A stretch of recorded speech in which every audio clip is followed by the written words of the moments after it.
کھانے سے رک گئے، پینے سے رک گئے، ضروریات کی چیزوں سے رک گئے. اب دن بھر ہم لوگ ایسے موڑ کو بھی پاتے ہیں کہ ہمیں بھوک لگتی ہے، پیاس لگ رہی ہوتی ہے، بھوک بھی لگتی ہے، پیاس بھی لگتی ہے. اور ویسے آج کل بنگلور میں گرمی بھی زیادہ ہو رہی ہے. بنگلور کی گرمی عام دنوں میں یا عام سالوں میں اتنی نہیں ہوتی جتنی اس بار پہلے روزے سے ہی گرمی شروع ہو گئی.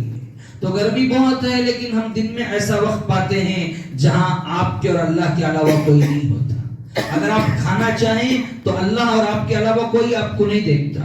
جہاں پینا چاہیں تو اللہ اور اس کے علاوہ آپ کو کوئی نہیں دیکھتا. لیکن ہم وہاں کھانے سے اس لیے رک رہے ہیں، پینے سے اس لیے رک رہے ہیں کہ میرا خدا مجھے دیکھ رہا ہے، میرا خدا مجھے دیکھ رہا ہے. ضروریات کا بھی مسئلہ ہے، موڑ ایسا آتا ہے، موقع ایسا آتا ہے، شیطان بھی پھسلاتا ہے. اب لوگوں کا اشکال یہ ہے کہ حضرت تمہیں بولتی بیانہ میں شیطان بند ہو گیا، شیطان کو اللہ نے رمضان کے مہینے میں بند کر دیا.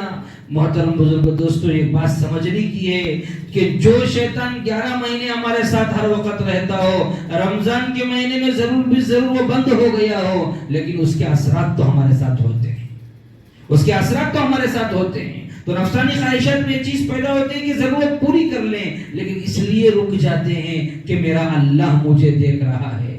اب افطاری کے لیے 2 منٹ کہ 1 منٹ ساری چیزیں ہمارے سامنے ہوتی ہیں، لیکن اس بات کا انتظار کرتے ہیں کہ جب تک مسجد کے مؤذن صاحب دعا نہیں پڑھائیں گے، ساری چیزیں ہمارے سامنے میسر کیوں نہ ہو، اس وقت تک ہم روزہ نہیں کھولیں گے. کیوں نہیں کھولیں گے؟ کہ میرا اللہ مجھے دیکھ رہا ہے.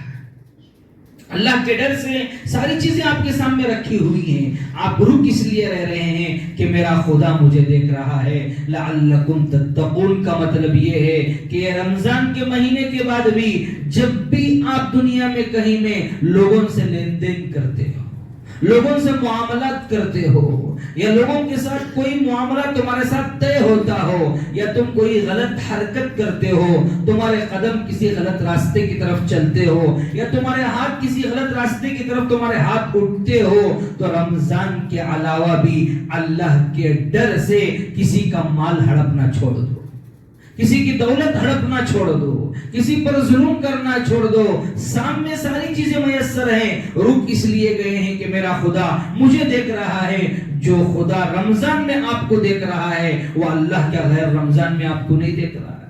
تو لعلکم تتقون کا مطلب یہ ہے کہ اپنے آپ کو اللہ سے ڈرنے والا بناؤ، ہر معاملے میں اللہ سے ڈرنے والا بناؤ. اور میں نے جیسا کہ کہا کہ سحری، اللہ کے نبی کریم صلی اللہ علیہ وسلم نے ارشاد فرمایا کہ اللہ تبارک و تعالی نے سحری کے اندر برکت رکھی ہے، اسی لیے سحری میں اٹھے فوراً جا کر دسترخوان پر بیٹھ گئے. ایسا نہیں ہے، بلکہ اس سے پہلے بھی میں نے آپ سے کہا تھا کہ جہنم جو ہے وہ ایسی ہے کہ 70 سال پہلے کسی نے وہاں پر پتھر ڈالا تھا، اور وہ پتھر 70 سال کے بعد جا کر جہنم کی تہ میں پڑا ہوا ہے.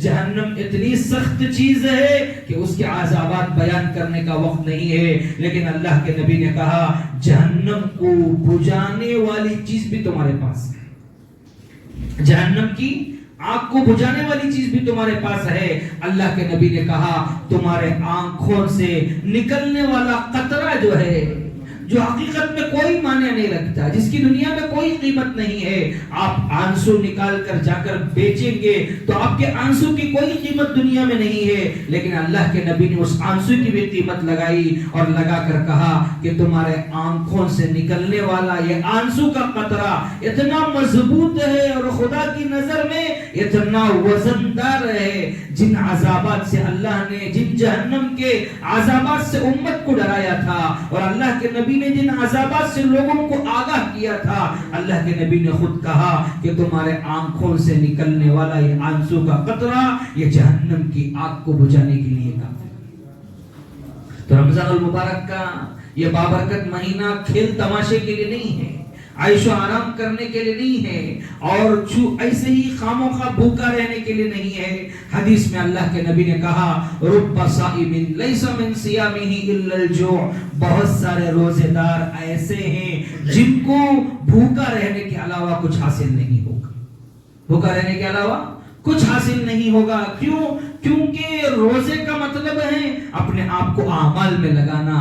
روزے کا مطلب یہ نہیں ہے کہ سحری کر کر آپ سو گئے تو اٹھے کب؟ ظہر کی اذان کو، اور ظہر کی اذان کے بعد 4 رکعت فرض نماز پڑھ لیے اور پھر سوئے. اٹھے کب؟ عصر کی اذان پر. اور بہت ساروں کا حال یہ ہے، میری بات کو بالکل برا نہ مانے، کوئی فرد کوئی جماعت میرا نشانہ نہیں ہے، بلکہ آج امت میں چل رہا ہے کہ بہت سارے لوگ جو ہیں 2-2:30 بجے یا 3 بجے اپنے کام کاج ختم کر کے آتے ہیں، اور اسی وقت جو ہے وہ لوگ سحری کر لیتے ہیں، اور سحری کر کر ایسا سوتے ہیں کہ دوسرے دن جو ہے 4 بجے ان کی صبح ہوتی ہے. تہجد کی نماز بھی ان کی گئی، قرآن بھی ان کا گیا، اعمال بھی ان کے گئے، فرض نماز بھی ان کے گئے، اور اٹھتے اٹھتے ریڈی تیار ہوتے ہوتے عصر کی نماز گزر جاتی ہے، اور عصر کی نماز کے بعد ایسے باہر نکلتے ہیں گویا پورے کیا ہی بغیر روزداری نے ایک کچن میں روزے دار، ایسا باہر نکلتے ہیں اور ایسا لوگوں پر رعب جماتے ہیں. کیا بھائی تمہیں روزہ؟ کیا بھائی تمہیں روزہ؟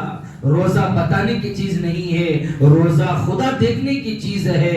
تو اپنے آپ کو اللہ کے نبی نے جو حدیث میں کہا رب صائم لیس من صیامہ الا الجوع، کہ بہت سارے روزے دار ایسے ہیں جن کو بھوکا اور پیاسا رہنے کے علاوہ کچھ ان کے اعمال میں لکھا نہیں جائے گا. تو ایسے روزے دار ہیں جو اپنا روزہ جو ہے سونے میں گزارتے ہیں، سونے میں گزارتے ہیں، اور سحری بھی ان کو میسر نہیں ہوتی. اسی لیے سحری جو ہے پابندی کے ساتھ آپ کریں، اور سحری کرنے سے پہلے اپنی زندگی میں ایک چیز کو زائد کر لیں کہ تہجد کی نماز پڑھیں.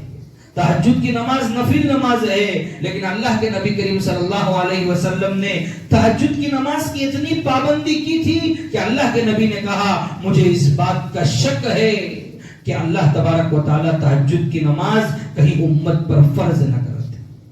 اللہ کے نبی نے اتنی پابندی کی تھی، لیکن ہم لوگ کیا کرتے ہیں؟ اٹھتے ایسے وقت میں ہوتے ہیں یا تو نماز پڑھیں گے یا تو کھانا کھائیں گے، یا اگر نماز پڑھیں گے تو ہمارا کھانا چھوٹ جائے گا، اگر کھانا کھائیں گے تو ہماری نماز چھوٹ جائے گی. خدا کے لیے ایسے رسمی مسلمان نہ بنو، بلکہ رمضان کے ایک مہینے میں اپنی اصل مسلمان گیری دکھاؤ، اور اٹھو 1 گھنٹہ پہلے اٹھو.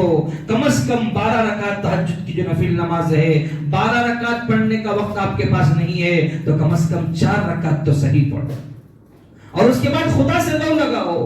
لوگوں کے پاس آپ کو مانگنا آتا ہے، لوگوں کے پاس آپ کو اشکالات کرنا آتا ہے، لوگوں کے پاس زبان چلانا آتا ہے، اور لوگوں کے پاس باتیں کرنی آتی ہے، لیکن اپنے مالک کے پاس بیٹھ کر 1-5 منٹ مانگو، خدا سے مانگو. لوگ مانگنے سے ناراض ہوتے ہیں، لیکن میرا مالک جو ہے وہ مانگنے پر آپ کو دینے کے لیے تیار ہے، مانگنے کے لیے آپ کو دینے کے لیے تیار ہے. اور اللہ تبارک و تعالیٰ قرآن میں کہہ رہے ہیں قل یا عبادی الذین اسرفوا علی انفسہم لا تقنطوا من رحمت اللہ، کہ اے لوگوں اللہ کی رحمت سے مایوس نہ ہو.